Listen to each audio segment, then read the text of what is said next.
السلام علیکم دوستو، آپ سب لوگ تو جانتے ہی ہیں کہ دنیا میں زیادہ تر ملک ایک دوسرے کے غلام ہوا کرتے تھے۔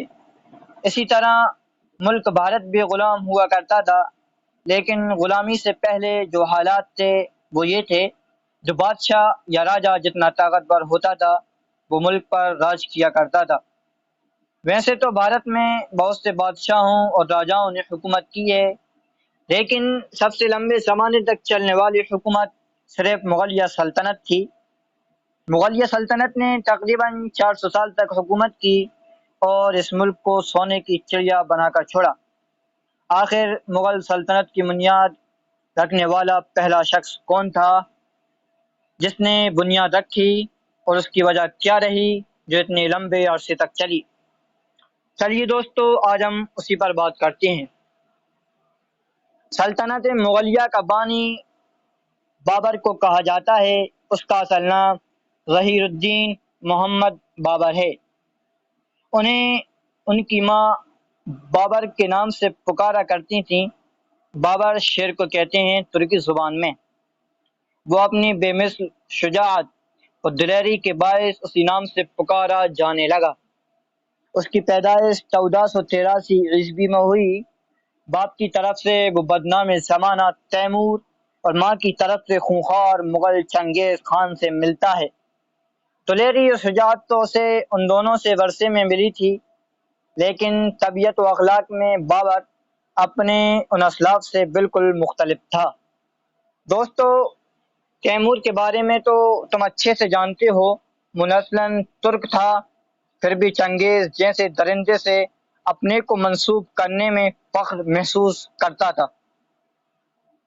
اس کے برعکس بابر اپنے کو ترک کہلوانا پسند کرتا تھا، نہ کہ مغل، کیونکہ اس لفظ سے خونخواری، غارت گری، کفر و طغیان کی جو بو آتی تھی وہ بابر کو کسی طرح گوارا نہ تھی۔ ان سب کے باوجود وہ مغل اور بھارت میں مغل سلطنت کے بانی کی حیثیت سے مشہور ہوا۔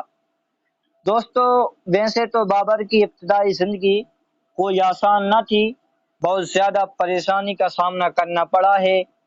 اس کا باپ عمر شیخ مرزا فرغانہ کی چھوٹی سی ریاست کا حکمران تھا۔ ابھی بابر کی کل عمر 12 سال تھی، اس کا باپ دنیا سے چل بسا، اور ترک جیسی لڑاکو قوم کی سربراہی بابر کے کمزور کاندھوں پر آ گئی تھی۔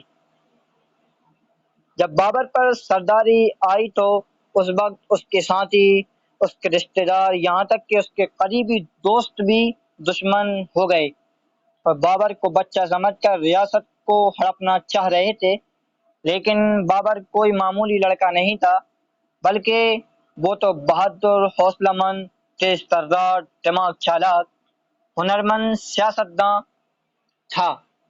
اس نے بڑی ہوشیاری سے ریاست کی باغ ڈور سنبھال لی اور اپنے نانی کے مشورے سے، جسے وہ اپنے وقت کی سب سے عقل مند خاتون شمار کرتا تھا، ان سے مشورے لے لے کر اپنے فرائض انجام دینے لگا۔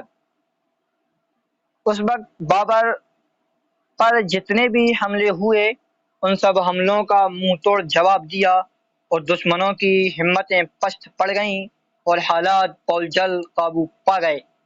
بابر فرغانہ کی ریاست سنبھالے ہی کچھ دن ہوئے تھے کہ سمرقند کے والی کا انتقال ہو گیا۔ دوستو، جیسا کہ میں نے کہا، بابر بہت چالاک، تیز ترار دماغ شخص تھا۔ بابر نے فرغانہ کی ریاست کو اپنے وزیر کو سونپ کر سمرقند کا ارادہ کیا، اور اس کا یہ ارادہ کامیاب بھی ہوا، اور اس نے سمرقند پر حملہ کر کے وہاں پر قابض ہو گیا۔ دوستو، سمرقند بھی تھوڑا ہی رکا تھا کہ اس کے برے دن شروع ہو گئے اور یہاں بیمار پڑا۔ ایسا بیمار ہوا کہ سخت بیمار ہو گیا۔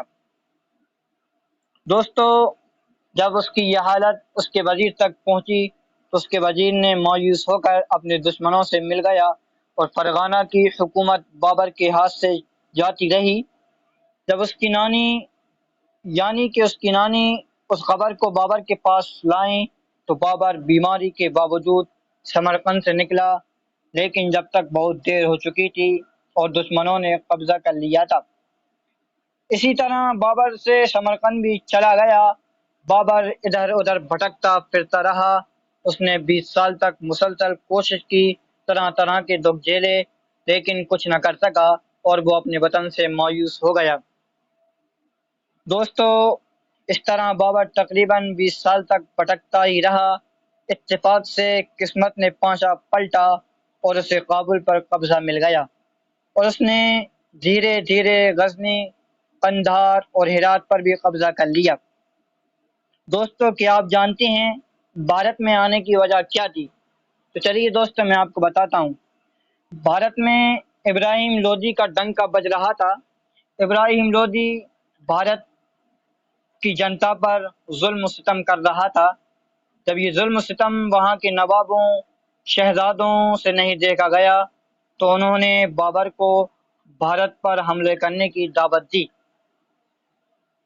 کیونکہ ابراہیم لودھی سے وہاں کی جنتا، وہاں کی پبلک بہت پریشان ہو چکی تھی، اور وہاں کے نوابوں نے بابر کو بھارت پر حملے کرنے کی اجازت دی، یعنی کہ اس کو دعوت دی اور اس کو بلایا۔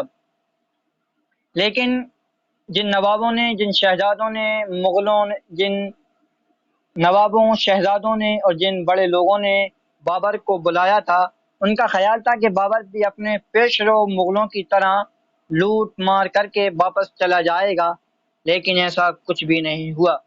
کہتے ہیں کہ بابر جس وقت بھارت میں داخل ہوا تھا، اس کی فوج میں کل 12,000 فوجی تھے، اور اس کا مقابلہ جب پانی پت کی میدان میں ابراہیم لودھی سے ہوا تو ابراہیم لودھی کے فوج میں 1,00,000 سے زیادہ تھے۔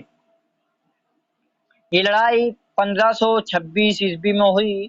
جب مقابلہ ہوا تو ابراہیم لودھی کی فوج نے زبردست حملہ کیا، لیکن پھر بھی اسی کو شکست ہوئی، کیونکہ بابر کے پاس زبردست ہتھیار تھے۔ وہ ہتھیار توپیں تھیں، جو کہ بابر کی فوج نے زبردست مقابلہ کیا، اور ابراہیم لودھی کی فوج تتر بتر ہو گئی، یہاں تک کہ ابراہیم لودھی بھی اسی جنگ میں مارا گیا۔ دوستو، جب بابر نے اس جنگ کو جیت لیا تو اسی وقت بابر نے مغل سلطنت کی بنیاد رکھی، اور بابر فاتحانہ انداز میں دہلی میں داخل ہوا۔ تخت پر قبضہ کرنے کے بعد سب سے پہلے اندرونی بغاوت کو ختم کیا، پھر گوالیر، حصار، ریاست میوات، بنگال اور بہار وغیرہ کو فتح کیا۔